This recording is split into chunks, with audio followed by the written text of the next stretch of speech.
Bonjour, ici Pasteur Timothée. Devons-nous servir les autres? Et jusqu'à quel point? Comment la Bible parle-t-elle de ce serviteur que nous sommes et que Jésus était aussi? Parce que si on lit Proverbe 29-21, eh bien, on voit un autre ordre. Le serviteur qu'on traite mollement dès l'enfance finit par se croire un fils. Bien oui, chacun a sa place, il y a un ordre à respecter.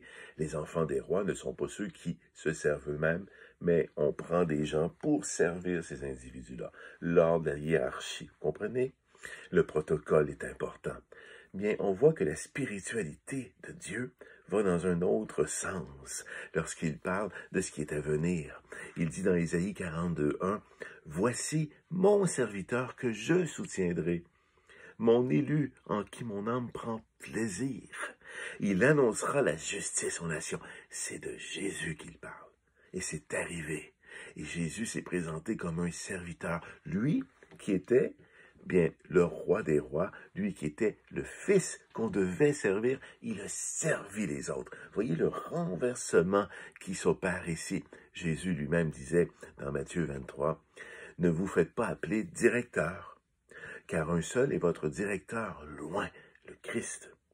Le plus grand parmi vous sera votre serviteur. Quiconque s'élèvera sera abaissé, et quiconque s'abaissera sera élevé. » Il dit aussi dans Matthieu 20, « Et quiconque veut être le premier parmi vous, bien qu'il soit votre esclave. » Pourquoi cela semble-t-il s'opposer au livre des Proverbes, qui dit que le serviteur doit rester à sa place? Ici, le renversement se fait, celui qui va être le plus grand. Donc, tu veux être un roi, sers les autres. Mais le nouvel ordre qui est établi, ce n'est pas que les grands deviennent des petits, et que les petits deviennent des grands, c'est que tout le monde soit un grand qui est à la fois petit, au sens que si le plus grand se met à te servir et que toi, voyant son exemple, tu le sers à ton tour, il n'y a que des serviteurs. Et donc, la grandeur du royaume ici est assurée. Amen. Donc, sois le serviteur des autres.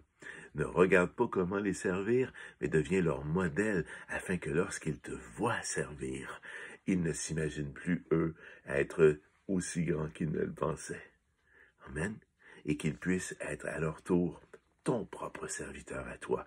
Mais si tu veux que les gens te servent, tu dois d'abord le faire le premier. C'est le message de Dieu, c'est le message que Jésus a incarné, lui qui était le roi, lui qui avait les droits d'être servi. Il est venu te servir pour qu'ensuite tu le serves et que tu serves tes frères, tes sœurs, sans rechigner, sans penser que ce n'est pas cela ta place, parce que ta place, c'est celle-là.